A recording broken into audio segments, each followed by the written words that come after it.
Hi, my name's Cassie and I'm one of the testers here at Sweet Pea. Today I want to give you some essential tips on how to create a backing for your in the hoop designs and the different ways you can actually do that with a binding or a back binding or using borders and binding. There's so many different ways that you can actually finish off your projects, and that's what we're going to talk about today.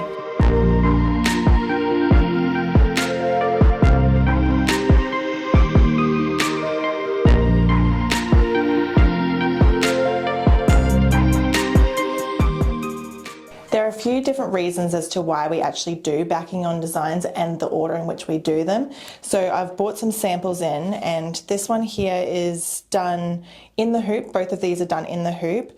This is done through the mug rug method, so it leaves a gap in the beginning, at the top of the hoop, like a small opening, like 4 inches. And once it's cut out of the hoop, then you can actually turn it through and hand stitch your seam closed. And then this is our other sample. This is done with a satin stitch. So you turn the hoop over, you tape it down to the back, you stitch it down, and after you've cut it, it does a satin stitch, and that actually closes the seam. So that means that there's no raw edges available in each of these from the front.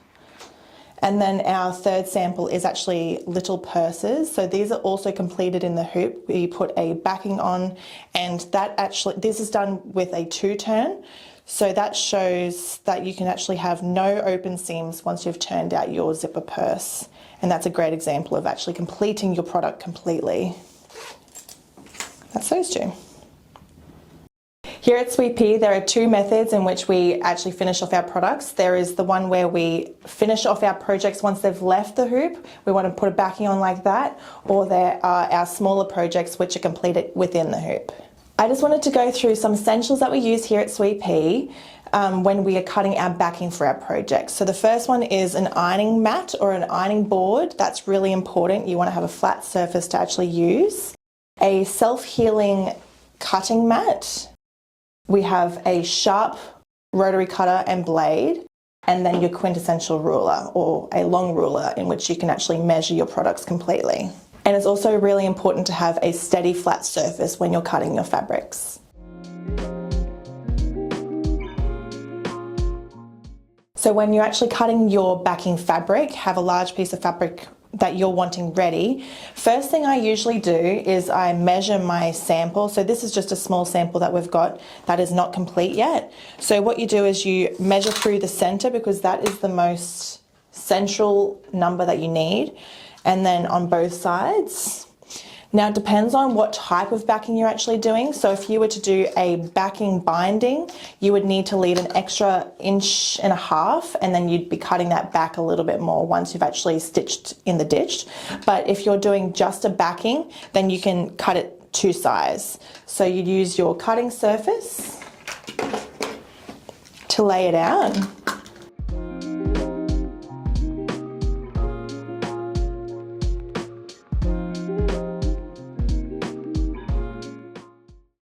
So firstly, you would actually iron your piece of fabric, because you want it to be as stretched as it possibly can, so that when you actually stitch it in the ditch, nothing's going to shrink or anything like that. So let's go and iron it. So we've got our piece of backing here. Give it a quick press. This is 100% cotton, so it's going to keep its structure, but what you can also do is use a starch spray, and that'll also help all of the fibres stay in place.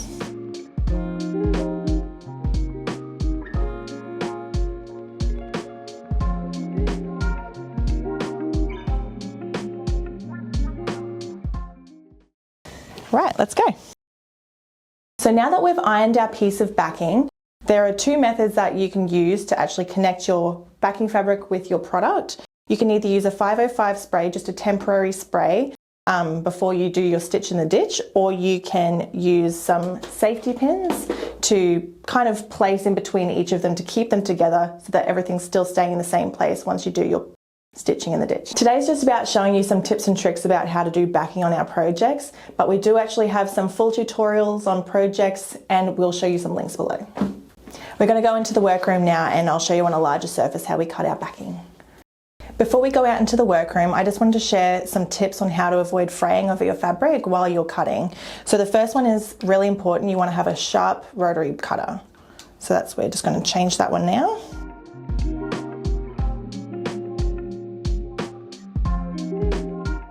Sweet has our own range of rotary blades and they're amazing. Stay very sharp and they're kept in a little pack of 5.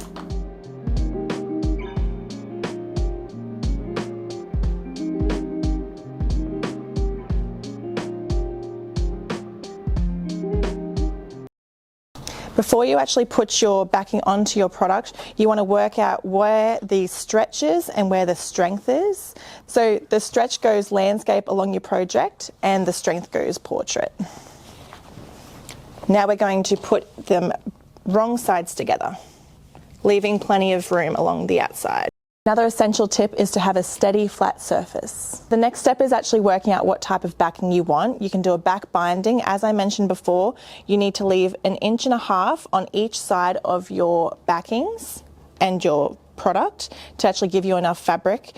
Or if you're just doing a plain backing, you cut to the exact same size as your product. When I'm doing my quilts, I like to use the 505 and we want to put it on our product, kind of like a book. So you want to do half the product with spray base, then you move to the other side. So that actually prevents your hills and valleys within the backing of your fabric.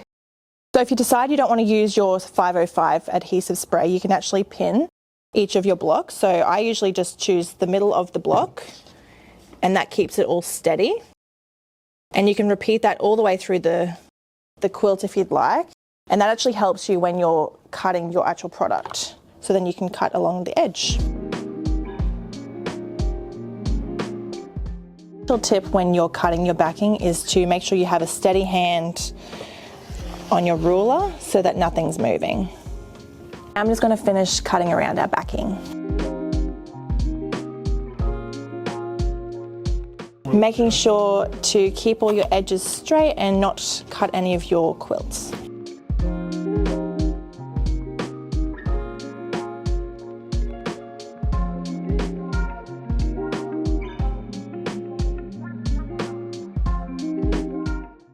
Now I want to show you some different types of backings that we use here at Sweet Pea. The first one is your border, backing and binding. For this one you can do your binding from the back or the front, and that shows you on this product that you can see a top stitch. So this is done from the back first and then folded over to the front. So this has a top edge stitch, and this is done from the front first, done to the back. And that means that it's stitched in the ditch, so you can't see any stitching on the front of the product. Another method is a split backing. So this is using 2 pieces of fabrics stitched together, leaving a gap in the middle and then turning it out that way. And that just means you can turn out your project. You don't need to add a binding or a border or anything like that. And this also shows the difference between using a calico and a non-calico behind, so that you can't see any of the embroidery or anything like that. And this is our third type, which is a backing binding, which I love using. So this is just a smaller sample, and that shows you that we've used a big piece of fabric. We've left 1.5 inches on each side, we've stitched in the ditch, and then we've cut it back to 1.25 inches, and that gives us a perfect binding, clean look. And that's our small sample, and I just want to show you our larger sample and how that looks. And our final technique is our envelope backing. So that's where we've got an overlap of our fabrics. We usually use this on our cushions, and we put some little cam snaps there so everything's a clean finish. And that's all of our techniques of backings. If you're interested in any of these techniques, we've got a great resource on the Sweet Pea Studio on our website, and also our YouTube channel, which shows great tutorials on how to complete any of these looks. So our key takeaways from this is that borders are a very personal choice. You can put your own flair on your design. We want to make sure that we have a sharp rotary cutter. That's really important to make sure that we aren't mucking up our backing. We want to measure twice and cut once, and we want to make sure that we have a flat, steady surface when we're cutting our backings. That's all I've got for you here today. I hope you've gained some valuable knowledge on how to create a backing for any of your future projects.